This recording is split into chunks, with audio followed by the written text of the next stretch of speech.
is it done yet? Because that's what they're waiting for. I guess they're not very conscious.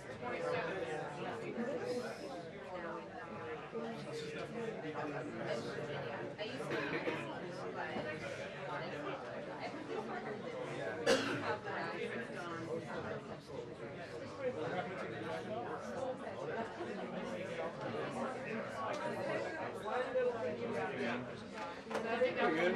Fun in the snow, and then did not have fun being out of school and daycare for a week. Are they back? Yeah, they're back.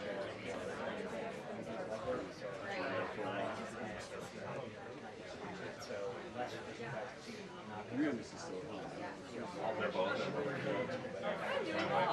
decided not to be back, so you guys have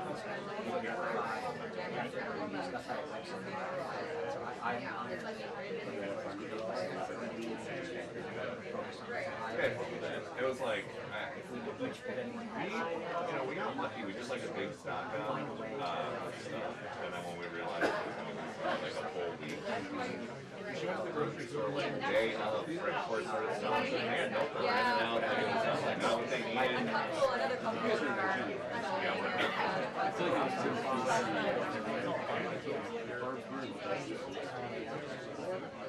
yeah, the road to DC. I had to go to a dinner on Friday, and I didn't realize how We're going to go over to some friend's house for dinner.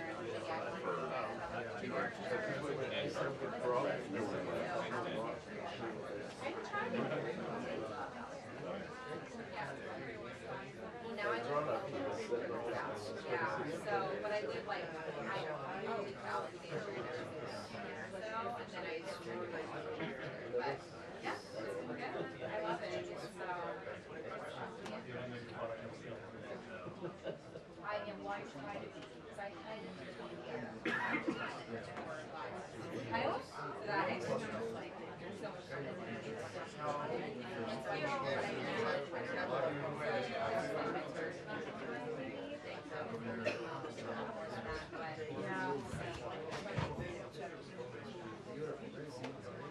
Yes, yeah, we are. So we want to get it started, but so that's kind of why I do that kind of. Oh, cool! That's very impressive. I think so. We are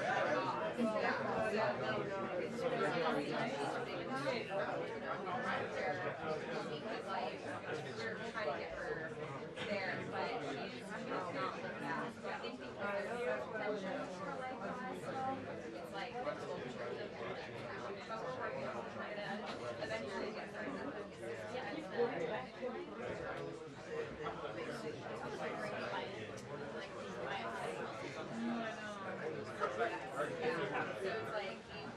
really like more and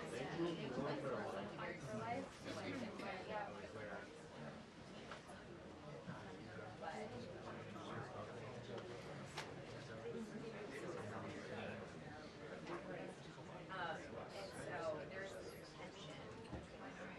Well, total side note. Just as a side note, on the phone, that's a dungeon. But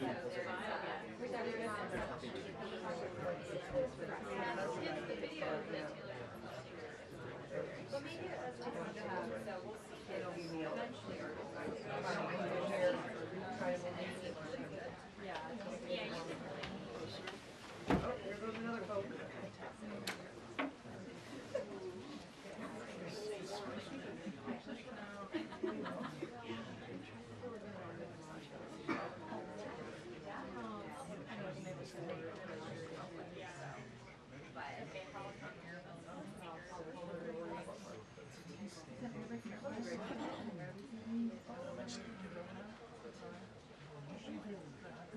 Pretty good?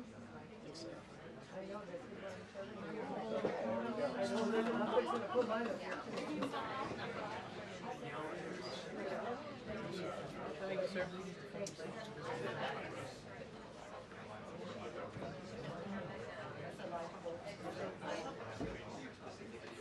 So, to get a hard I feel like that's just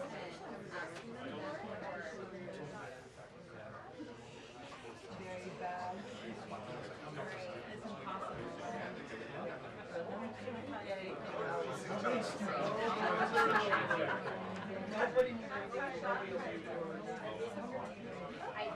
You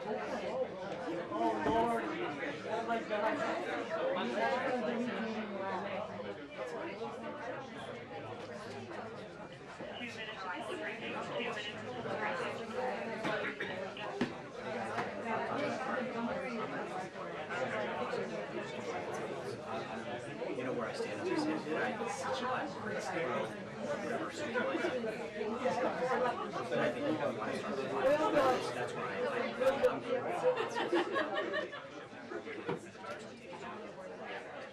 I don't think I have.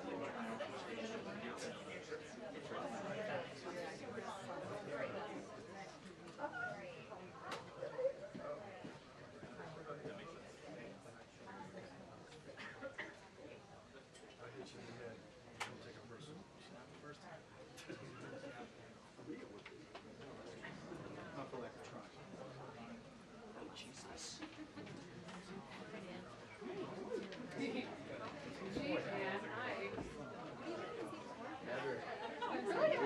I know, new beginnings. Done something.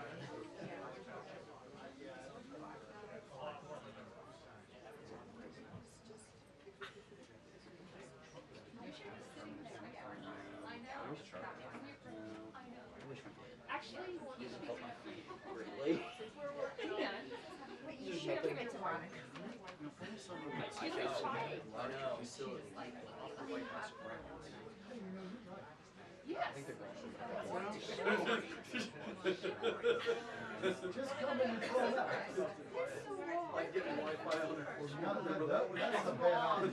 We did that kind of stuff, right? I bet he No, makes you stand. the answer is no, we're not allowed to. Same thing with you. I think it was you that. Dan, you make this Yeah. election. Yeah. Other people do. I'm gonna go behind and talk to the salesman. But it's that's what people have. A lot of people don't know. Well, that's, well, it is. I get that. I still won't work out. You're not giving it up. But I'm like, I'll talk to you. I'll do it.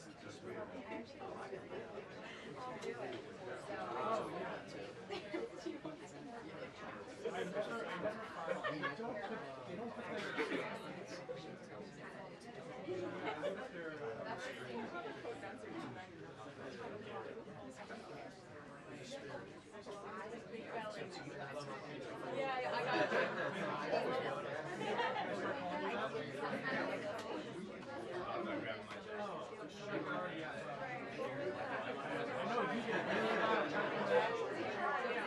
Yeah. Like everybody recognizes the voice.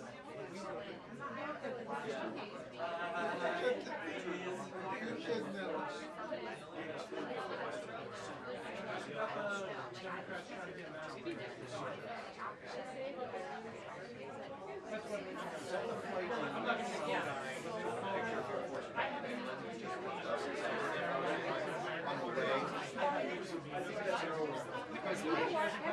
Where's he going? That was months ago. Not months ago. That was yeah, he hasn't called about this. I know what I'm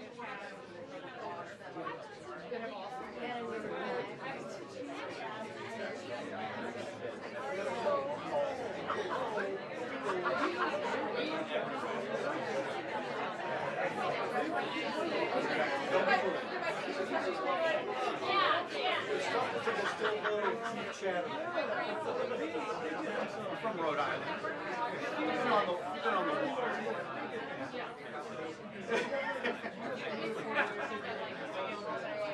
Someone took me out sailing one time.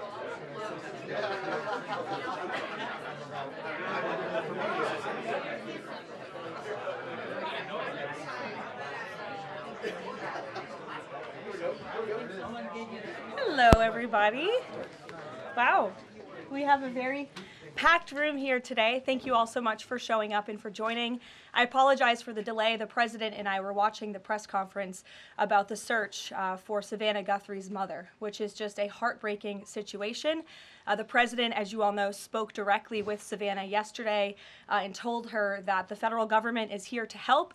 Any requests that are made by state and local officials in the search of Miss Guthrie will absolutely be accommodated. I spoke with the FBI directly about that today as well. And our hearts and our prayers are with Savannah and her entire family as they search for her dear mother. I also have a quick scheduling announcement for all of you. Tonight at 7 p.m. during prime time, President Trump, Dr. Oz, and National Design Studio Director Joe Gebbia will officially unveil Trump RX, a state-of-the-art website for American consumers to purchase low-cost prescription drugs. This historic announcement will save millions of Americans their hard-earned money, so make sure to tune in tonight, and we will see all of you in the news media there. President Trump promised to restore law and order to the United States of America, and newly released data proves he is delivering overwhelmingly on this promise. A study from the Council on Criminal Justice shows that the murder rate across America's largest cities plummeted in 2025 to its lowest level since at least 1900. Again, let me repeat, to put this in perspective, this marks the largest single-year drop in murders in recorded history. This dramatic decline is what happens when a president secures the border, fully mobilizes federal law enforcement to arrest violent criminals, and aggressively deports the worst of the worst illegal aliens from our country. The numbers don't lie. Under President Trump in 2025, the FBI increased violent crime arrests by 100% compared to the prior year. The FBI also conducted more than 67,000 arrests from Inauguration Day 2025 to January 20th, 2026, which is 197% more arrests than the same period previously. The FBI also disrupted 1,800 gangs and criminal enterprises, a 210% increase from the year prior. The FBI has arrested 1,700 child predators and more than 300 human traffickers across the country. Since President Trump took office, 6 of the FBI's top 10 most wanted fugitives have been captured. Right here in our nation's capital, where you all live, so you know it well, whether you choose to report it or not, the president's efforts to make D.C. safe and beautiful have worked. As of last week, D.C. homicides were down 62%, motor vehicle theft down 53%, and 2025 had the fewest violent gun crimes of any year of available data in our nation's capital. For more proof that these tough-on-crime efforts are working, look at the president's Make Memphis Safe Again campaign. As of last week, there have been nearly 5,600 arrests made, and aggravated assaults are down 53%. Sexual assaults are down 53%, and robberies are down 70%. Again, that's just in the city of Memphis. 5,600 arrests have taken place because of this president and his Homeland Security Task Force that has surged into Memphis at the request of both the governor and the mayor in that city. A Democrat mayor, I will add. These are the results that can happen when Democrats and Republicans, when the federal government and state and local officials work together. And that's what President Trump wants to see to improve public safety across our country. When you have a leader like President Trump who empowers good cops to be cops and to arrest bad criminals, American communities will become safer. Many of the media outlets in this room have expressed shock and confusion at these remarkable statistics. The New York Times declared that, quote, "No one knows for sure what's behind the staggering drop in the murder rate. The reason is very clear. It is President Trump's leadership and his unwavering commitment to law and order. The drop in crime is more proof that all that is required to improve public safety on our streets is a leader with the will to do what is necessary to protect law-abiding American citizens. The terror and chaos that was unleashed under Democrat rule is a choice.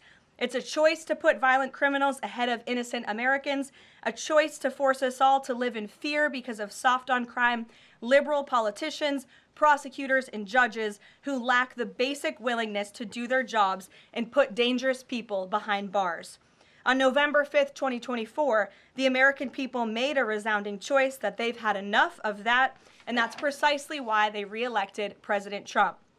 So even as Democrats and the liberal media are engaged in hysteria about this administration arresting and deporting violent, criminal, illegal aliens, the undeniable truth is that deporting these individuals is one of the primary reasons why America's streets are safer today than they were 1 year ago when President Trump assumed office. Former President Biden and the Democrats left our borders wide open, and President Trump and the brave men and women of ICE are removing these dangerous criminals. So here are just a few recent examples. Number one, a Venezuelan national and active Tren de Aragua gang member with a rap sheet including homicide, assault, child cruelty, domestic violence, and property damage. This is an individual I can assure you not a single one of you in this room would want in your neighborhood, whether you admit it or not. He entered the U.S. in 2022, and he was released into our country by the Biden administration. He is no longer here, thanks to President Trump. An El Salvadorian national and known MS-13 associate, previously convicted of homicide, conspiracy to commit homicide, and kidnapping, arrested for arson, battery, armed carjacking, and assault. He entered illegally in 2016, was released by the Obama administration, and ICE just arrested him on January 8th, 2026. This example shows you how many criminal illegal aliens have been roaming American streets freely because of a lack of attention to this matter from the previous administration, and President Trump is cleaning up their mess. A Cuban national and blood gangs member convicted of multiple homicides and robbery. ICE arrested him on October 27th and removed him on January 6th, 2026. Arresting and deporting these types of illegal criminals is precisely what the American people voted for. And despite desperate recent attempts by Democrats and those in the media to undermine the president's deportation agenda, these efforts are failing. Brand new Harvard-Harris polling shows overwhelming support for President Trump's efforts to protect law-abiding citizens from criminal illegal aliens. Nearly 8 in 10 Americans say criminal illegal aliens should be deported. A solid majority also support deporting all illegal aliens, regardless of additional crimes. And more than 2 in 3 Americans back the Trump administration's common sense requirement that state and local officials cooperate with federal authorities and work to hand over criminal illegal aliens in local jails for swift deportation. Finally, to prevent another invasion of millions of illegal aliens from happening again, President Trump and Secretary Noem delivered the most secure border in American history. 0 illegal aliens were released into our homeland over the past 9 months. This is a truly remarkable achievement. Again, 0 illegal aliens released into the country in 9 months. This is staggering, and it deserves more attention from all of you. Overall, Customs and Border Protection recorded the lowest total encounters in agency history. Daily encounters have fallen by 95%, averaging just 250 apprehensions at the southern border a day. This is compared to over 5,100 daily apprehensions during the Biden years.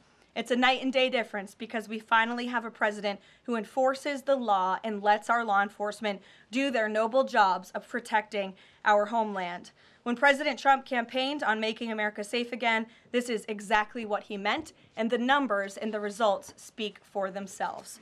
With that, I will open it up to questions today.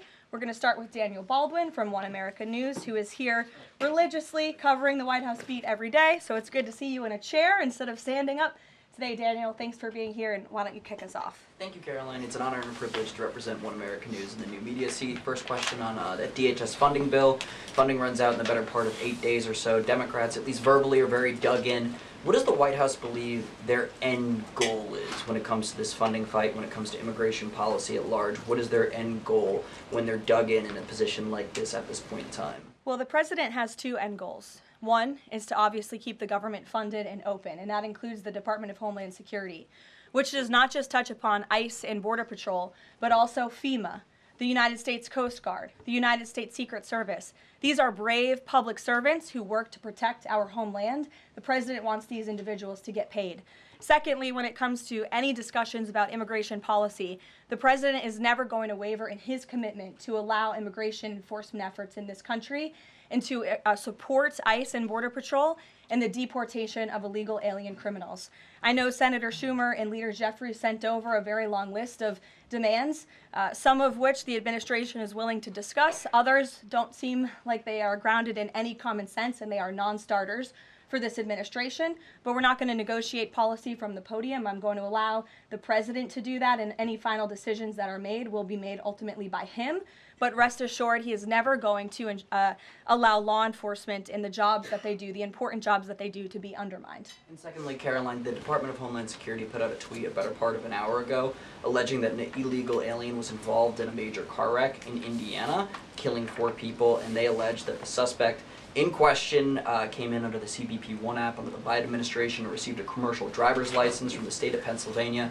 What is the White House's reaction to a situation like this? And what is the White House doing to crack down on cases like this where illegal aliens are obtaining commercial driver's licenses? Yes, this is another abhorrent example of the border crisis over the past 4 years, and it again exemplifies why the administration must continue and will always continue to fully back and support ICE and Border Patrol and law enforcement in their removal of illegal alien criminals from our country. For those who don't know, and all of you should report on it, 4 Americans were tragically killed and lost their lives this week yet again from an illegal alien, an individual who was paroled into the country by the Biden administration using the CBP-1 app, which they created like it was a magic pass for Disneyland. That's not how immigration in this country should work. And this illegal alien from Kyrgyzstan was traveling on an Indiana highway, and he failed to brake for a slowed semi-truck in front of him. He swerved into the lane, and he crashed into a van carrying 15 passengers, and 4 people were killed in that crash. This is another tragedy that could have been prevented if not for the wide open borders from the previous administration. That's why we now have a secure border. That's why this administration will continue to deport illegal aliens from our country. Thank you for being here. Garrett. John, thank you for your comments and your prayers for the Guthrie family. I have 2 questions related to the president's interview with NBC yesterday. Sure. At one point in the interview, the president said that he believes states are accumulating the votes for who wins the election.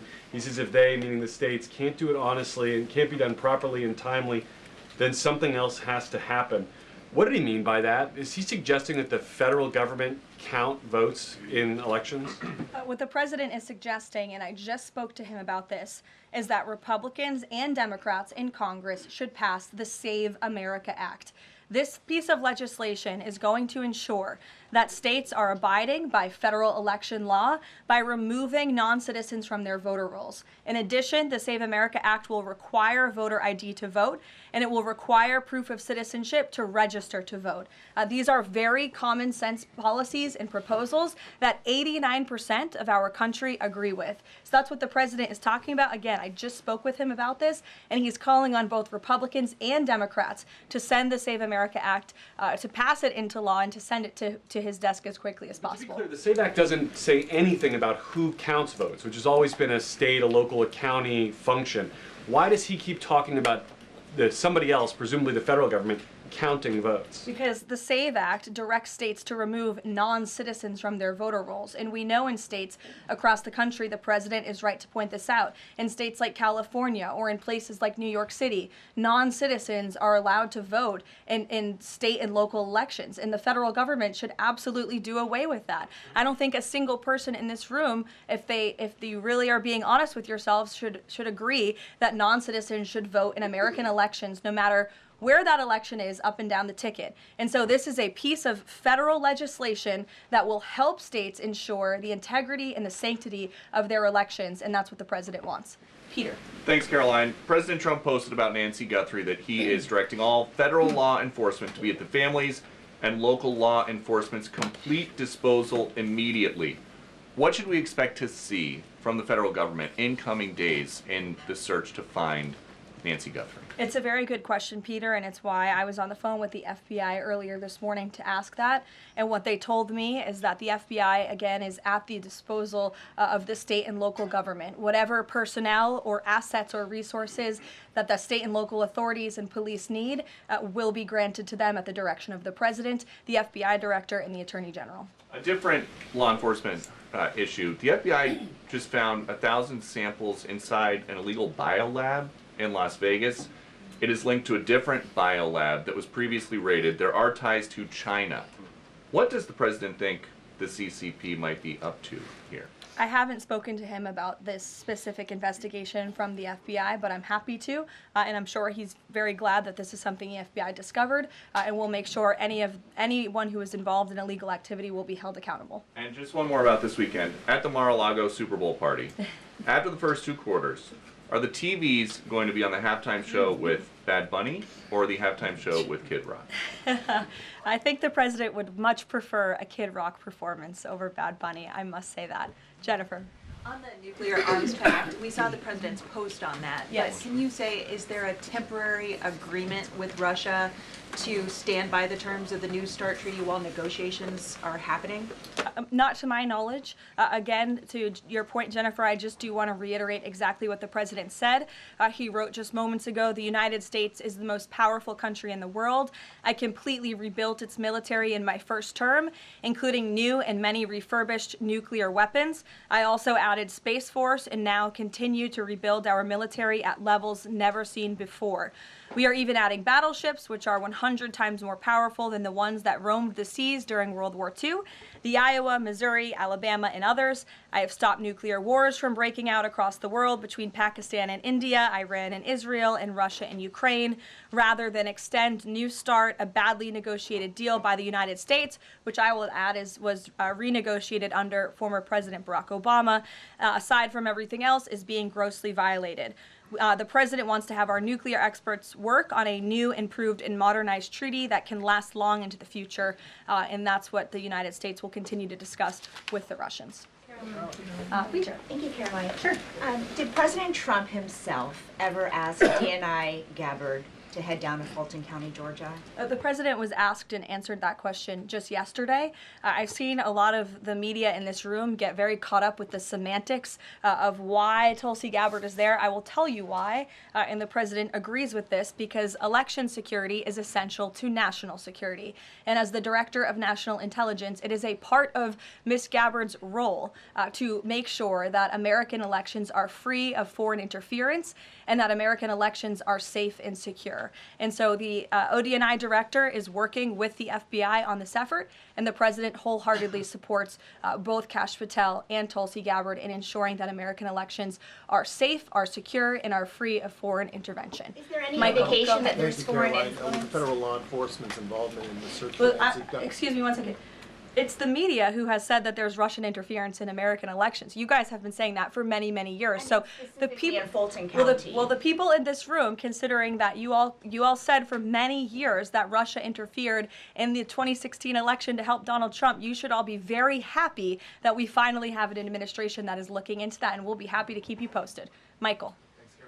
With the FBI's involvement in the search for Nancy Guthrie now, has this search expanded nationwide outside of Arizona? And given Pima County's proximity to Mexico, is this now an international search? Well, Michael, that would be a question for state and local authorities as they continue to oversee the investigation at this time. Again, the federal government and the FBI have offered any and all resources, but the state and local authorities are still leading the investigation, so I would direct you to them. I'm certainly not in a position to talk about it. One other question, Caroline. Sure. Friday's talks with Iran, they were originally supposed to take place in Turkey. They've now been moved to Oman. Can you tell us the reason for that move? Look, the president, diplomacy is always his first option when it comes to dealing with countries all around the world, whether it's our allies or our adversaries. And so Special Envoy Witkoff and Jared Kushner will be traveling to Oman for those talks tomorrow, and we will see what comes of those. The president is standing by for an update from them. Sure, in the pink. Thank you, Caroline.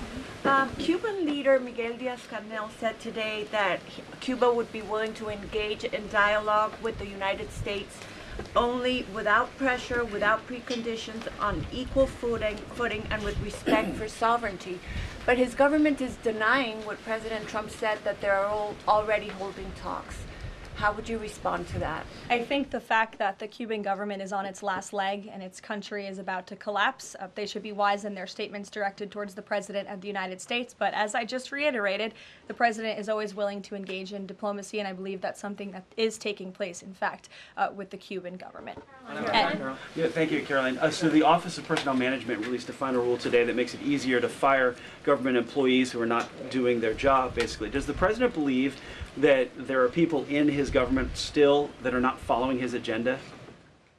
That's a good question. I have not asked him about that. I mean, look, it's a very big government, right? There are thousands of people who work for the federal government here in Washington, D.C. This administration has been very much focused on ensuring that we have an efficient and productive workforce for the American taxpayer.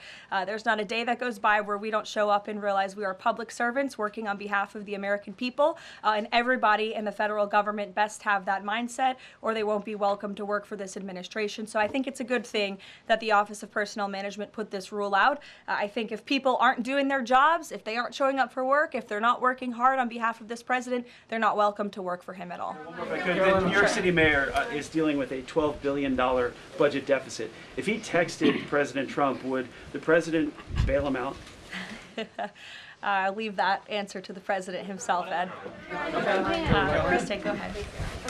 One more follow-up on Dina Gabbard. You said that the president supports the fact that she was there, but last night when he was asked about it, he said he didn't know why she was there. He didn't say that he directed her. Can you clarify on that? Did she go by herself and he learned later and supports it? Well, did you look at the full entirety of his response? I was in the room for that NBC interview, Kristen, and he just said exactly what I told you, which is that election security is essential to national security. We need to ensure that our elections are free and are fair and are free of foreign interference. And he spoke about how Ms. Tulsi Gabbard is involved in that effort. So you're taking like the first 3 words that he said to one question and not looking at his entire response. On what you said about foreign interference, you talked about 2016 and Russian interference, but what we've learned from these Georgia officials is what was seized by the FBI were ballots from 2020 in this Fulton County election center. Do you have any evidence that there was international interference in the 2020 election in this election center? What I do have evidence of, and what the media seems to be undermining, is why Tulsi Gabbard is there in the first place. And I would point you again to federal law that clearly assigns the DNI and the office with the statutory responsibility to lead counter intel matters related to election security. This includes assessing risks to election voting systems, software, voter registration databases, and more, and analyzing foreign interference. And the ODNI is responsible for supporting the White House interagency action to secure our elections through intel analysis and vulnerability assessments. And they should be routinely collaborating with agencies like the DHS, the DOJ, and the FBI. So as for that question, it would be better suited to ask the Director of National Intelligence herself in her office. But what I'm telling you is that it is more than appropriate. In fact, it is Tulsi Gabbard's job to ensure that our elections are safe and secure. And that's exactly what she's been doing on the ground in Georgia. And I don't understand why anyone in this room, considering you're all American citizens, I believe, and like to vote in our nation's elections, should have any problem with that whatsoever. Now, thank you, Caroline. The president said that the administration should take a softer approach on immigration enforcement. He's also suggested for months that some migrant workers should be spared from these raids based on what they're doing.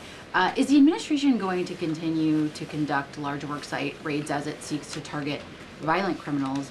And can you clarify, is the federal government going to continue doing these deportation operations in blue cities where authorities say they don't want them? Well, first, again, to the president's answer yesterday, the full context of his answer was that he'd like to see a softer touch, but we are always going to remain tough. That softer touch the president is referring to is that cooperation that is necessary between state and local authorities and federal government authorities to ensure that we can continue deporting illegal aliens from our communities without tons of agents having to go after one illegal alien. If the states and the local governments just turn over their illegal aliens to ICE at jails, as they should be doing, it requires one agent to deport that one illegal alien who can then go on their way to their home country in a peaceful manner. The escalation that we've seen take place in Minnesota is a direct result of the refusal of state and local officials to cooperate with the federal government and with ICE, which has led to these hostile and dangerous environments. And so we don't want want that. Again, the president wants direct cooperation, and that's what he was referring to. As for worksite raids, I don't broadcast any future action that may or may not happen from the Department of Homeland Security, but again, the president's focus and the administration's focus is on targeting illegal alien criminals, especially those who have committed heinous crimes in our country, as evidenced by the few illegal aliens that I just shared with you here today. Will ICE and Border Patrol avoid going to other blue cities where the local officials are saying, we won't work with you, we don't want you here? Well, first of all, those local officials should be wanting to work with ICE. Why would any official, whether you're a Democrat or a Republican, want murderers and predators in your city? It makes zero sense. It's an untenable position. The only reason Democrats are taking that position now is because their entire party platform is just anti-Trump. It makes no sense for the American people. They should be calling this White House, they should be calling Secretary Noem, they should be calling Tom Homan, and they should be saying, we want to work with you to remove the worst of the worst criminals from our city. Please come here. So yes, ICE is going to continue to do their job in cities and communities across the country, but it certainly makes it much easier when we have that level of cooperation and corroboration at the state and local level. In places like Florida, where there has been the arrest of thousands, tens of thousands of illegal alien criminals. None of you talk about that, or none of you hear about that, because these operations are going seamlessly and peacefully. Why? Because there is an intimate cooperation between the state government and the federal government, and that's what the president wants to see in all 50 states. And the whites, yes. Hi, thank you, Caroline. Over the weekend, President Trump said that he was giving a serious look at endorsing in the Texas Republican Senate primary. We know that Minnesota and Georgia also have competitive, crowded primaries. Is he giving those races a serious look as well? Well, I'm not allowed to speak from the podium on any future political endorsements the president may or may not make, but I know that he is watching all of these races across the country quite carefully. I won't get ahead of him on any potential endorsements. John. Thanks a lot, Caroline. Two questions for you about the continuing resolution that the president signed for the Department of Homeland Security. What would be the repercussions for all of the agencies under DHS if no agreement is reached on funding when that deadline approaches next Friday? Well, there will be grave repercussions for all of those agencies, but more importantly, frankly, for the American people who those agencies serve. And that's exactly what the president and the White House want to avoid. Again, we want to keep the government funded. We want the Department of Homeland Security, of course, to be up and operationalized and continuing as necessary to protect our homeland, to secure our border, to ensure the brave men and women of the United States Coast Guard are getting paid, the brave men and women of the United States Secret Service who protect the president, the vice president, and frankly, all of you in this building every day continue to receive the paychecks that they so well deserve. And so that's why the White House will engage in these talks with Democrats. But again, the president is never going to cave on this administration's core promise to deport illegal aliens from our country. You said, Caroline, in your statement that there are certain proposals that Democrats are putting up that are non-starters. What are some of those non-starters? There are a few, and it's a very good question, but I won't negotiate from the podium. I know the White House will be engaged in direct, serious talks with Democrats on this important matter. Natalie. Thank you. In addition to launching Trump RX tonight, Trump has said that he wants to meet with insurance companies to lower healthcare costs. Do you have any update on when those meetings are Yes, he does want to meet with insurance companies. That meeting will take place. I don't have an update on when it will be on the schedule, but the purpose of that meeting will be to continue to negotiate with these companies to ensure that more money is going back to the American consumer. And you're all going to see that on full display tonight at 7 o'clock with the formal launch of Trump RX. I'm telling you, this is going to be a very cool and unique event, so everybody really should tune in. Can you clarify what the president said on the Diego Garcia deal? He said he didn't like it, now again he says he's for it. He spoke with Prime Minister Starmer directly. He understands Prime Minister Starmer's position, and he supports it. But as the president reiterated in that statement, of course, the United States reserves the right to protect our assets. We still have a military base, of course, on the island of Diego Garcia. And so the president reiterated to the Prime Minister and to all of you that the United States will never waver, if necessary, in protecting our assets anywhere in the world, but including on Diego Garcia. And he supports the Prime Minister's decision. Elizabeth. Just on that one, Caroline, can I ask you... John, I'll go to you after. Thank you. The president said he's now seeking $1 billion from Harvard, considerably more than before. What changed here, and how are negotiations going? Well, look, this has been an ongoing negotiation and, frankly, a frustrating negotiation for the president and the administration because we want a deal. And it's very unfortunate that Harvard has dragged its feet in understanding they need to rectify the wrongs and the illegal behavior that took place on their campus over the course of the past several years under the previous administration. And so the president wants a justified deal to correct for that criminal behavior that took place on their campus. He is now demanding $1 billion from Harvard University, and Secretary McMahon will be continuing to lead this negotiation and these talks. John. Caroline, thank you. You mentioned some polling earlier that was very compelling on deportations. Rasmussen came out with a poll today, said 75% of Republicans want all illegals deported. It seems like the conversation has shifted again to focusing only on deporting illegal aliens who are criminals. Is the president still committed to deportations of the 20 million illegals that came here under Joe Biden, or are you starting to cede that back? Yes, and the president has always been committed to that, John. But we must prioritize, and the prioritization is on those tens of thousands of convicted criminals whom we know are still roaming our streets. ICE and Border Patrol and DHS have done a phenomenal job of removing tens of thousands of them. Actually, nearly 1 million people have been deported from our country over the past year, 2 million additional self-deportations. So nearly 3 million people have left the United States. But again, as you pointed out rightfully, Joe Biden and the Democrats allowed approximately 20 million people into our country illegally. So yes, of course, the president is committed to ensuring that America is and always will be a nation of laws. Thank you, Caroline. Steve Bannon recently said, quote, "We're going to have ICE surround the polls come November." Is that something that the president is considering? That's not something I've ever heard the president consider, no. You can guarantee to the American public that ICE will not be around polling locations or voting locations in November? I can't guarantee that an ICE agent won't be around a polling location in November. I mean, that's frankly a very silly hypothetical question. But what I can tell you is I haven't heard the president discuss any formal plans to put ICE outside of polling locations. It's a disingenuous question. Caroline, I had two questions regarding DHS. The first one is, one of the Democrats' main demands for DHS funding was to demask ICE agents. Is this something that the president is even considering? Again, this is one of the specific points in the letter that went out by Senate Majority Leader Schumer and Hakeem Jeffries. I won't negotiate the individual points from the podium, but it is obviously something the White House will be discussing with lawmakers on Capitol Hill in the coming days. Is the administration concerned that the shakeup that we're seeing of DHS activity in Minneapolis could potentially embolden different obstructionist protesters around the country as they now have a playbook on how to get ICE out of their cities?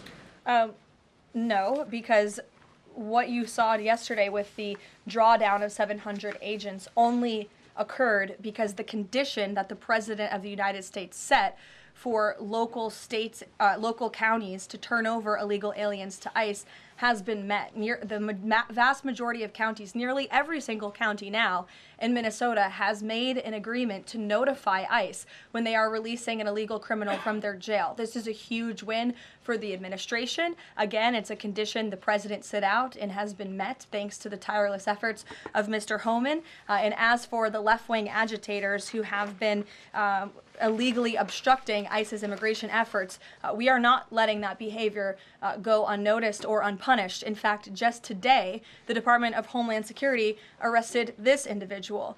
He is a self-proclaimed Antifa member who has been threatening, doxing, harassing ICE. He called for the murder of federal law enforcement officers. He encouraged bloodshed in the streets of Minnesota. He proudly acclaimed affiliation with the domestic terrorist organization Antifa. And the Department of Justice, thanks to the great work of HSI and the FBI, was able to locate and arrest this individual today. So we are committed to enforcing our immigration laws. We want that level of cooperation from state and local officials. And if people are illegally obstructing our federal law enforcement operations, if they are targeting, doxing, harassing, in vilifying ICE agents, they are going to be held accountable, like this individual here, who again is a self-proclaimed member of Antifa. He is a domestic terrorist, and he will be held accountable in the United States. Caroline, just to follow up on Garrett's earlier question, I mean, you've talked a lot about the SAVE Act. I know you spoke with the president about it before you came out here. The president has gone beyond that, though. He's talking about Republicans taking over elections, states are agents of the federal government. So just to be clear, is the president only calling on Congress to pass the SAVE Act, or does he want Republicans to go further than that before the midterm elections? The president is calling on Republicans, again, and Democrats to pass the SAVE Act. I will reiterate, requirement for voter ID to vote. That should be something that no American should oppose. In fact, we know that the vast majority of Americans support it. Requiring proof of citizenship to register to vote, which is not hard to do. We should be able to do that in this country. If you want to register to vote in the United States of America, you have to be a citizen in the United States of America. And this piece of federal legislation will direct states to remove non-citizens from the voter rolls. I just had a conversation with the president about it. Thank you, Caroline. I have two questions. Tariffs on South Korea. As you know, President Trump recently mentioned increasing tariffs on South Korea. When will the 25% tariffs increasing on South Korea begin? Secondly, what impact will this have on national security? Sure. I don't have a timeline for you on that, but I will make sure that our trade team here at the White House gets you an answer swiftly and promptly. John. Thank you so much, Caroline. Yesterday, President Trump, in the NBC interview, said that it bothers me that somebody is going after Bill Clinton. That somebody is the House Oversight Chairman, James Comer, a Republican. Why is the president bothered that they're investigating Bill Clinton and his Epstein ties? Look, I think that the president has respect for the former president of the United States, Bill Clinton. He said yesterday himself they've shared a good relationship, and that's what he was reiterating in that NBC interview. Go ahead. Caroline. Can you tell us a little bit about the agenda for tomorrow's talks with the Iranians? What will be the focus of the discussions? Diplomacy moving forward. The president has obviously been quite clear in his demands of the Iranian regime. Zero nuclear capability is something he's been very explicit about, and he wants to see if a deal can be struck. And while these negotiations are taking place, I would remind the Iranian regime that the president has many options at his disposal, aside from diplomacy, as the commander-in-chief of the most powerful military in the history of the world. Washington Examiner, go ahead. Lynchburg County, Virginia is their local law enforcement is defying the blue government's demand that they no longer cooperate with ICE. There's a lot of red counties that are thumbing their nose at the blue government, blue states leadership, telling them not to cooperate with ICE. Will this administration support those counties in any way? Support them either through legal help or? Absolutely. And if there is a county in this country, whether it's red or blue, that seeks to cooperate with the federal government to remove violent, illegal criminal aliens from their communities, this administration is here to help. You've heard the calls from the president himself on asking Democrats and Republicans across the country to call on the Trump administration to work with them, not against them, in the matter of public safety and securing our homeland. Thank you all very much. You'll hear directly from the president tonight at 7 o'clock, and I hope everybody has a good weekend. Happy Super Bowl weekend. The president has wisely chosen not to make a prediction in Sunday night's game, but as a native girl from New Hampshire, go Patriots. Thank you, guys. Thank you, Caroline.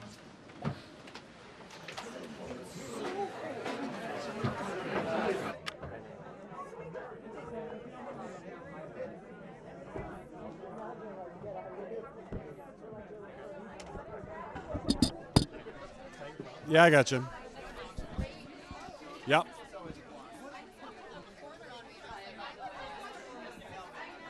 Did I sound stupid? Don't flatter me too much. Go straight to my head. I didn't want to steal it from you. I never know when they're too close, and it's well, first she was like in the pink. I was like.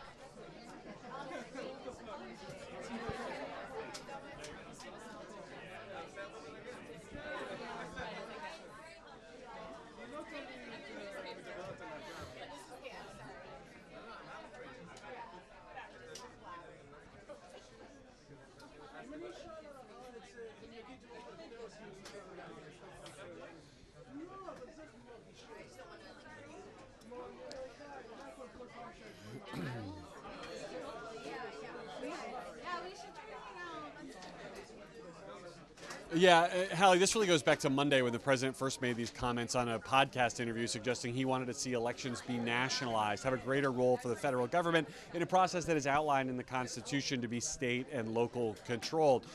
Allies on Capitol Hill were quick to say that what he really meant was this, referring to this SAVE Act, a piece of legislation that deals with voter registration meant to keep undocumented immigrants from registering to vote in federal elections, something that's already illegal for them to do. Then when the president was asked about it subsequently in the Oval Office and again by Tom in our interview yesterday, he went back to his original talking point, suggesting that the federal government needs to take a bigger role in these elections if they can't, in his view, be conducted fairly, and seemed to suggest that it should be the feds counting votes. That was my question to Karoline Leavitt here today. If that was really what the president was referring to, she insisted that it's not and directed back to this idea of encouraging Congress to pass the Save America Act when it comes before the Senate sometime in the not too distant future. In follow-up questions later, she insisted that the president is not talking about anyone but states counting votes. Candidly, Hallie, we'll see what the president says for himself the next time this comes up.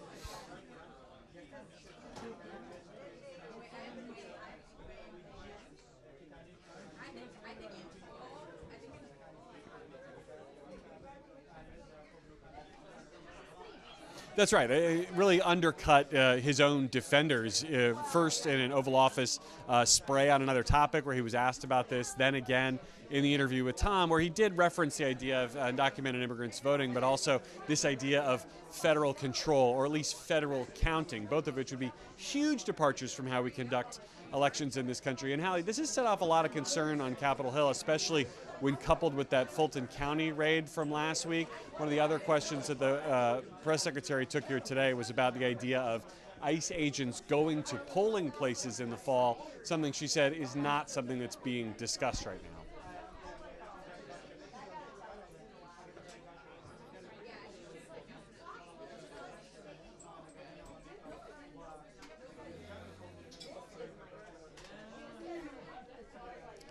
Yeah, that's right. She really tried to brush back reporters who've been poring over the comments about who exactly sent Tulsi Gabbard there.